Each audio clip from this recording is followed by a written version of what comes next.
pick a seat, any seat. Good evening, folks. Thank you so much for joining us, and thank you to those who are watching online at the moment. We're currently live streaming on YouTube and Facebook. We are the Wiltshire Music Centre. We are a concert hall and community centre based in Bradford-on-Avon, UK.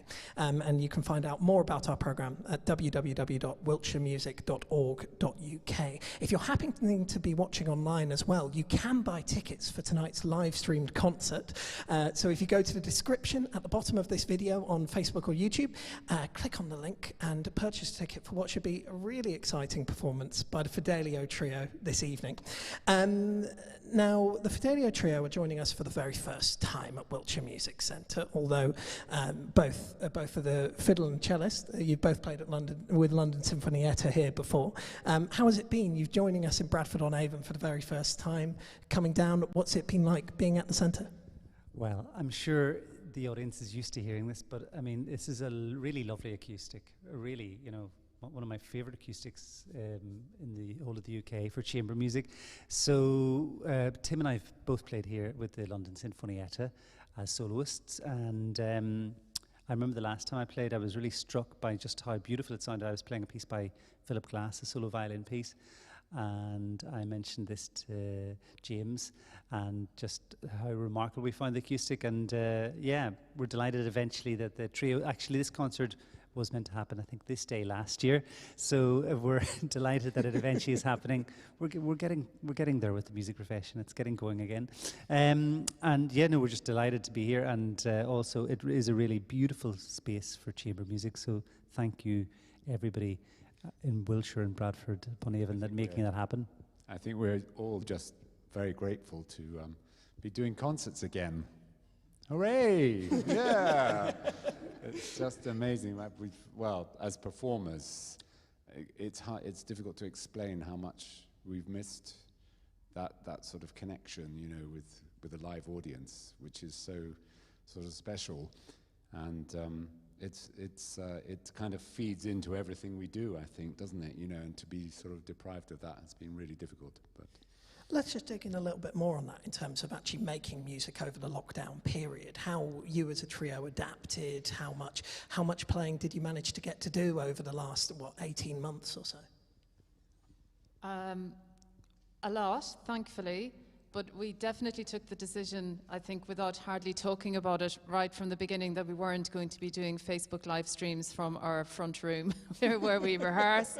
Plenty of other people did huge amounts of work for visibility and also keeping music in people's lives and accessing people in new ways. So, you know, 2 years ago we wouldn't have been live streaming. I don't imagine this pre-concert talk we might have, but you're doing an amazing job here with bringing everything together. One of the big lessons. But we engaged with a lot of actually young composers. We've done various projects in some conservatories. We've worked with young composers in Ireland. Our festivals, which happen in the summer and at Christmas time in Ireland, both had to be online last year, and actually the summer one we recorded a lot of the concerts. We got to Kerry to record them, but we weren't yet allowed to have audiences. So we've done a lot. We've learnt a lot of new pieces. We've done a lot of rehearsing. As I say, not that many Facebook Lives, but that's sure. Okay. There were plenty of other people doing those far better than we, I think, would have been able to cope with the technology. So I'm afraid I did a few, actually. To your sense. A dreaded word of blend that, you know, has come up as a kind of in word in music marketing these days. But, you know, we have done a whole blend of things over the last 2 years. I mean, you know, from things, you know, we might look very young, but we're not that young anymore. And things like the technology end of things was not our strong point. You know, not only do we play pieces of 18th century wood for a living, but also, you know, we didn't go to school when they were learning how to do all of those kind of logic and spurious programs on, you know, in computers. So for us, you know, we've been, of course, maybe slightly spoilt is about, you know, what it is that we've been sitting in Abbey Road studios and places for years, having fantastic engineers at our disposal and helping us. But, you know, we've been doing that with our instruments, as that's our part of the job, is to do that well. So we had to quickly learn, which was really challenging.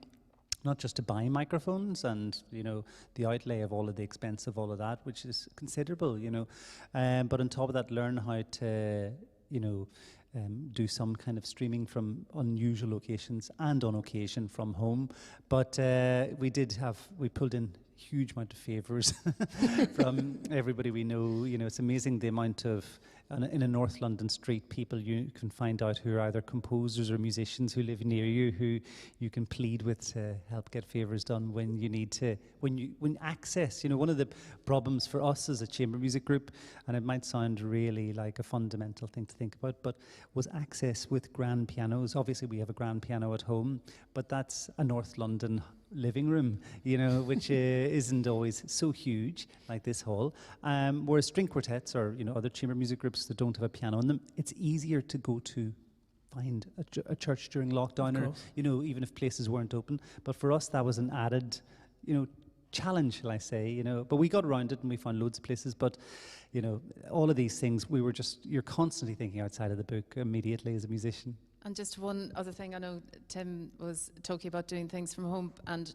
also the importance of audiences, well, the vital breath that audiences give to what we do and share. But it was really remarkable the first couple of times that we were able to do things in a room with people in like a purpose-built, acoustically designed space. And having not been in that kind of space for like a year, it's almost like your ears are playing tricks on you. It was like, oh my goodness, like, is this actually what it is like? Because when you're rehearsing in your North London living room, you are, of course, objectifying that. You know, you're imagining what it is, you're working towards what it's going to be.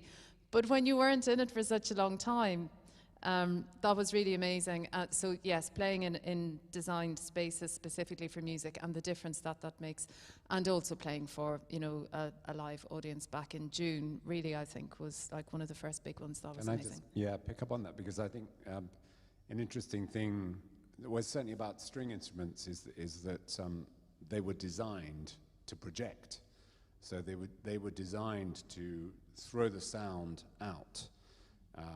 And, you know, various modifications were made to them over the centuries to enhance that.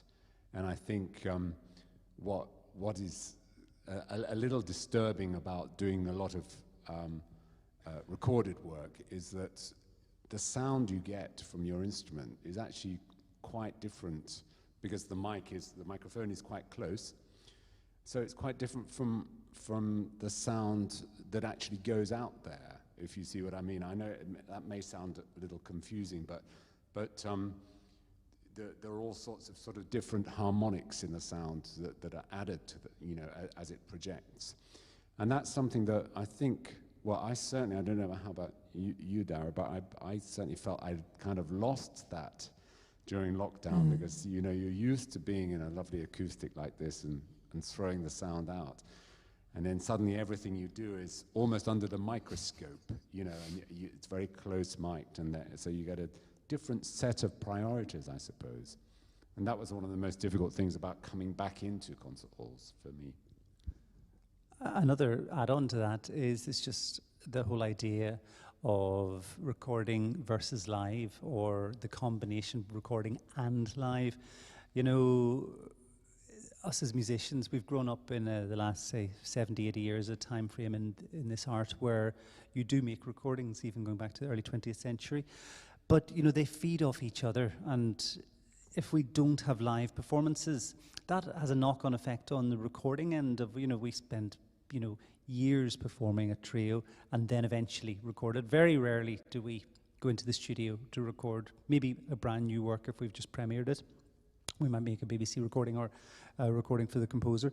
But generally speaking, we like to play repertoire a hell of a lot in live. And that, you know, those experiences are, you know, a whole bank of information in itself that then feed into eventually the recording scenario, which is, you know, as a producer said to me the other evening, we've just worked with, he said, you know, I like to hear or think of a recording as a kind of laboratory environment where we can, you know, dissect things, take things really apart, and kind of look at the music in a different way to the way we look at it as a presentation in a concert environment. So if we don't have one the other is affected as well. So that was we were making all these recordings, and we probably have enough maybe video promotional material for the next 10 years. I don't want to see another camera for a long time. But, that aside, which is great to have, of course, but, if we don't have those two environments to work together, then, it's hard for them to both be encouraged by each other, without it.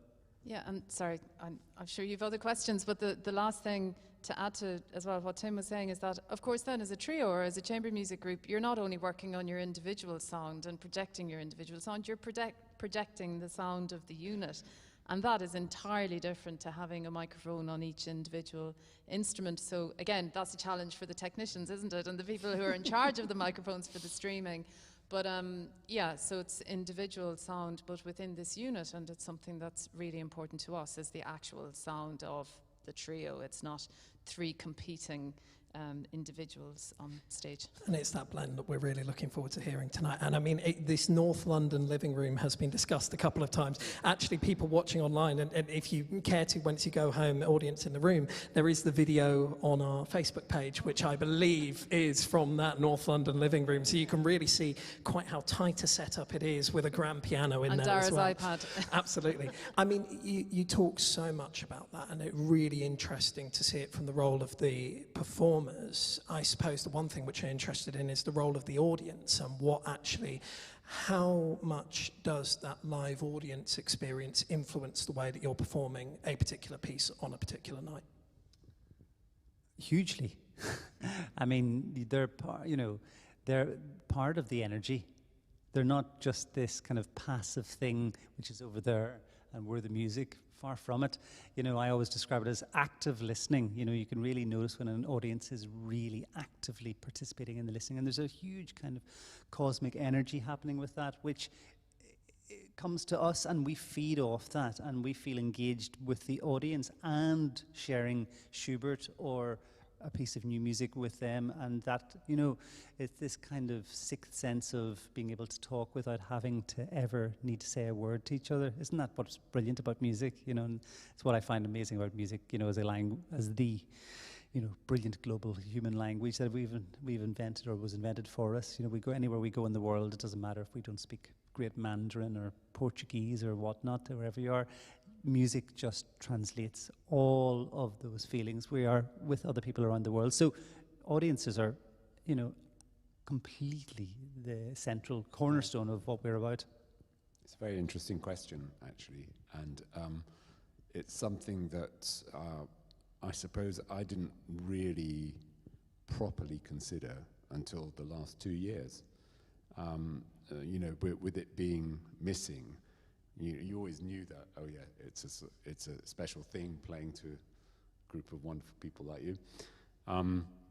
But quite the influence it has on your playing or your performance, I don't think I really thought about that so clearly until the last 2 years.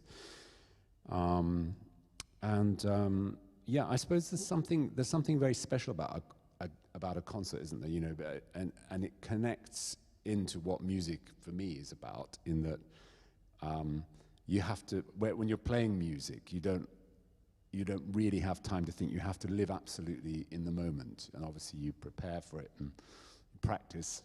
But the actual performing of it, everything is about sort of split-second decisions about how am I going to play here and there, and I think that is something which is, in a way, sort of built into the occasion of doing a live performance. In front of people, you can't like when you're at home. The awful thing for me about recording was, you sort of play something and then you think, oh, I could have done that a bit better. Let's do that again, and then you used to go over and over it, and then by the end, you've totally lost any kind of freedom or any sense of spontaneity, and I suppose that's what doing a concert is about. It's about freedom and spontaneity. Yeah, I totally agree with Tim. He stole my word. I was about to say spontaneity. But at least we're on the same page. Spontaneity, yes, which happens in real time, playing to an audience and being in a space with an audience. And there should be hopefully also a really like top level of concentration. So that concentration and all that practice is something which sort of sits back there. You can just trust it, and you know that it is the bigger experience that you're after, and you might play around with timing a little bit differently, but that is because it is live and it is a one-off, and so you have the security of knowing it yourself, what the bigger picture is. And then, you know, we're constantly surprised in concerts by things that we've actually maybe not realized about a piece before. Sure. Maybe something actually fits together. You didn't even realize that it wasn't fitting together, because it was absolutely adequately fitting together. But you find something that, oh, you're right, I tried it that way and that actually works really well. 10 years later, you might change it again. You know, that again is the nature of living with something. Sure. And it changing. But yeah, spontaneity, I think, is. Let's focus in on tonight's concert. And I guess the first thing that's really interesting, there's so many interesting things about this program, I'm sure you agree, but it's the pairing of the Beethoven and Schubert with the Gosfield and the Zorn. And I think you guys are such champions of modern music. You've talked previously about your relationship with conservatoire composers and things that you might be interested in. At a first kind of initial level of putting together a program, how do you consider linking these together beyond the spooky theme that appears throughout our Halloween program? Well, tonight's pieces, of course, there is that relevance of, you know, the ghostly element, you know, in Beethoven's trio. In fact, you know, Ghost, the title, was coined much later by Czerny, I think in 1842, long after it was written. So the ghost theme came quite a lot later, although Beethoven had been writing in his own notebook about consideration of writing an opera based on Macbeth, actually, and he wrote the words Macbeth und Ende in his notes during the Largo segment of what was to become known as the Ghost Trio. But John Zorn wrote this piece. It's the second of three movements or three trios he wrote, and this one, he said, is inspired by the second movement of Ghost. And so I thought it would be really nice to link the two of them. John is well, he's so many things in music. He's based in New York. He runs a record label, Tatzik. He's a wonderful saxophonist, composer, jazz improviser, world music improviser, record producer, owns a club or runs a club called The Stone. So, you know, huge, you know, writes film scores, huge different facets to music making, but also, you know, comes from the free world as well. So what you'll hear in his piece might sound almost like we're improvising our instruments, but unfortunately it's all all really written out at very, very accurate, very specific writing. Whereas Annie Gosfield is also a New York composer who we know also, and Annie made this version of a piece for us, and she's actually on John's label. They're both what I suppose would have been called a few years ago downtown composers. You know, there used to be, it's all got changed now in the States or in New York, but there used to be a real downtown scene and an uptown scene, and they would have been seen as downtown composers, I suppose. And yeah, her piece has got lots of cranks and kind of spooky sounds in it, like of old gramophone records going round and round and the needle disappearing and the kind of eeriness of that. So that's kind of links of them, and they're composers that we know and enjoy. We work with so many living composers. I wouldn't say it's just that style. I mean, we work with so many composers, young and old, and in different parts of the world. I wouldn't just say it's just one particular style of music we're interested in, far from it. But we're also really interested about how you combine these together with old music, and maybe my colleagues will share their ideas about that, particularly Beethoven and Schubert. Definitely. I'd love you to talk a little bit more about that, and also to touch on, you mentioned about the John Zorn and his very broad career as a musician and approaching it with so many different genre angles as well. What does that bring to the sound world? Is there elements of things that you wouldn't traditionally find within this ensemble, within writing for this style, that is brought to by a composer who comes at it potentially from a different angles, from a multitude of angles? Yeah, I mean, there are, from my point of view, there are a lot of what we call advanced techniques I can see you all running in horror. But such as, well, there's particularly in the John Zorn, there's a lot of pizzicato and quite sort of athletic pizzicato, I would say, and sort of, he demands you to sort of find notes which you think. We'll make sure to get some close-ups of that on the live. Yeah, I wouldn't normally pluck that note. And then things like sort of playing very close to the bridge, so you get this very eerie sort of harmonic-y sound. So lots of sort of different techniques. So the sound world, I guess, is immediately very different from Beethoven and Schubert.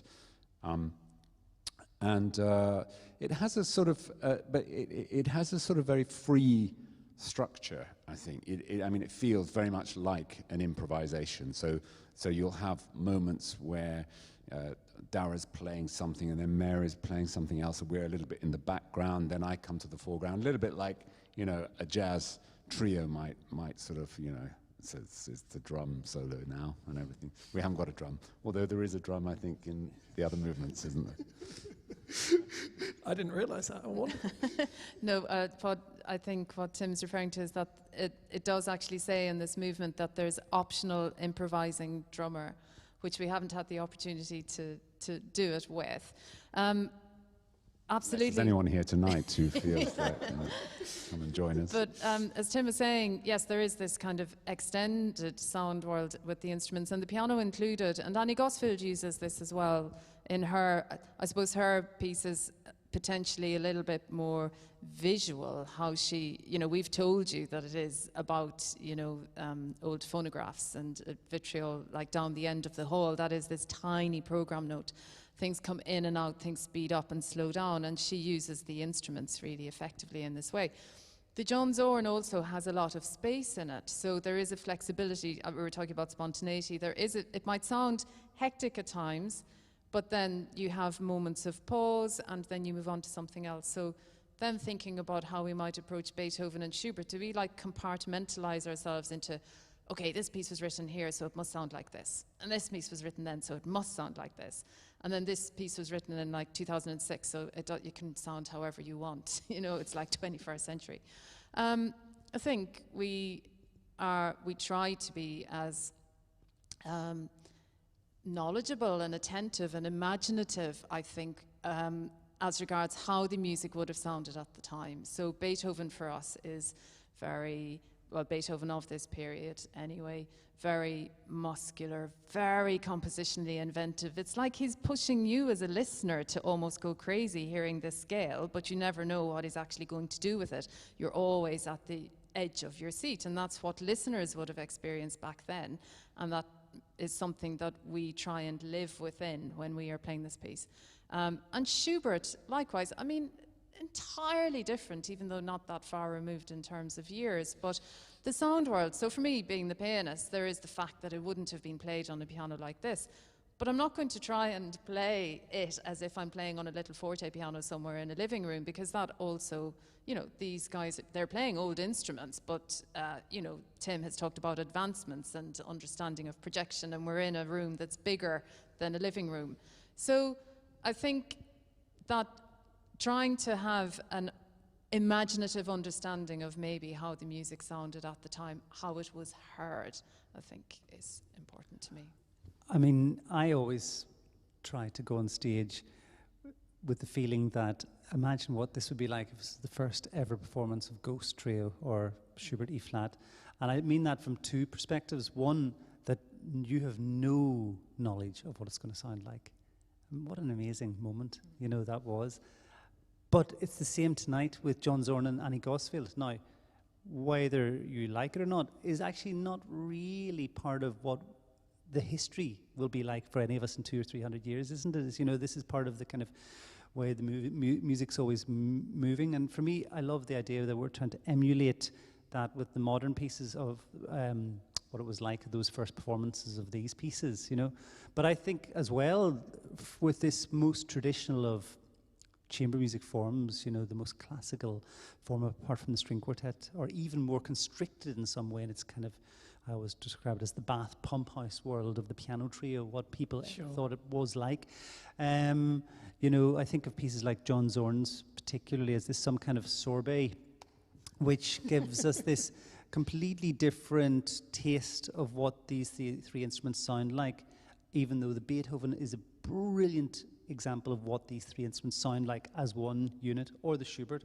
And similarly, Annie's is again another sorbet, maybe a little bitter one, or I don't know, slightly sweeter. Hot I'm not chili. sure. Yeah, but you know, we need that. We couldn't always just have the same dish, you know, and I think that's important for our, you know, our oral imagination. Yeah. Mary, you touched a little bit on the specifics of actually how you're approaching this work in terms of the techniques that you're bringing to it, and the differentiation between how you're approaching the more modern music and the Beethoven and the Schubert. From a string player's perspective, how much are these different styles bleeding into one another? Because you again, you were talking about the kind of the gestural nature of the more contemporary works where it is so push and pull. Mechanically, are you changing things about your playing? Are you figuratively going, this is more muscular, I have to do this? Well, certainly, you know, with some modern repertoire, including some of these pieces, you're playing in more extreme positions on your instruments. You're playing, obviously, there's one note Mary and I play. It's a top F sharp, pizzicato. It comes in just after the second beat, SFZ, really loud. But it's like literally on the edge of about to scratch my nose, that's how high it is. So, you know, we do have, you know, real extremes of where we play on our instruments. But, you know, I always try and remember as well that, you know, sul ponticelli, as Tim was referring to, playing near the bridge, giving this very icy sound, you know, that was available. You know, I think Haydn was the first person to write sul pont in a score for string quartet that he was looking for. And, you know, again, it was used in the classical period a little bit. So these techniques were always there, you know, and that includes, you know, quarter tone intonation, because in some of these pieces we're asked to play in microtonality. Well, you know, either as a young child in Vienna, there were people in those days not always playing in tune, or as what we describe as, you know, perceived Western scales intonation, or there was also already, you know, lots of different microtonality available in tuning, and different, you know, we'd come from the Baroque genre where we were used to tuning harpsichord in cycles of fifths, you know, so you knew you had a low F sharp or a high F sharp according to which key you were in. So that type of microtonality already existed in scientific awareness of our oral kind of makeup. So, you know, yes, it's new, but it's actually been there for a long time. So we're not really doing anything too extreme, although you might disagree after you've heard some of these pieces. The audience can be the judge. And Mary, if you could talk a little bit more about the on the strings work that you're doing in some of the more contemporary stuff. Yeah, it's very gentle, so I'm not doing anything to damage the piano. It's not prepared piano, which was the invention really of, well, not invention of, but John Cage took to another level where you're inserting things. I'm just touching very gently some of the strings to produce some harmonics. So just like the strings can produce harmonics by touching a string, the string players, touching a string very lightly and playing, that I can do the same. And it's very subtle on the very bottom of the piano in Annie's piece. And in John Zorn's piece, so instead of hearing the piano as you ordinarily would, where I'm playing the keyboard and that is the sound with the hammers hitting the strings, you can mute the sound as well. So it is still the pitch, but it doesn't have the resonance, and you hear more of the percussive kind of attack. And that's not necessarily used as a kind of a solo voice, or this is the piano. It's often used with the other instruments. So again, it's like it's achieving another color of the sound of that pitch. The very opening of the John Zorn, which is what reflects the opening tune of the second movement of the Beethoven. I play some of these muted notes with Tim's opening, so there's this kind of halo in the sound, I think. So a few things like that. Wonderful. And touching on that Beethoven, I mean, Tim, you're the perfect person to ask about this, about the opening of that second movement and everything. Can you talk through what the audience is to expect in that, in the Beethoven, and where the kind of the ghostly theme comes from? In the second movement of the I mean, it starts with this. It feels almost sort of unnaturally slow. I think I think the marking is it Largo or something like that, which is a really strange marking for those days. It's sort of something more that Mahler would have used, you know, in his great sort of overarching slow movements, like from the last movement of the Second Symphony or something like that. So it has this kind of very almost sort of creeping feel, where the strings sort of come in very softly, but very, very slowly, sort of just etching out this this tune, and then the piano answers with a sort of little melody herself, and then we do the next bit of the tune. So it has a very sort of suspended feel to it. Why was it called The Ghost? I don't know. I suppose because it has these sort of harmonies in the piano, with a sort of diminished seventh, if that means anything to you, which is, I guess, something which was stolen by horror film writers. You know, it's a Hammer House of Horror. So they have their sort of little cliches of what's scary. You know, I think that's called a diminished seventh. It's the technical term of scariness. Sure. Yeah. For all you theory nerds out there. Yeah. So I suppose that's what you know. But it's an extraordinary movement. I think sort of a very profound movement in many ways. You know, and Beethoven, he had this amazing ability to write slow movements, particularly, I think, you know, because his control of tonality is just so masterful, I guess, you know. So you get this sort of thing which is very slow and which lasts for about 10 minutes, something like that, you know, but you always have a sense of purpose and of knowing where the line is going, and where it's going to come back into the home key. It's an extraordinary thing. And to add to all of that wonderful description, there are other things in the score that we respond to, like the very opening.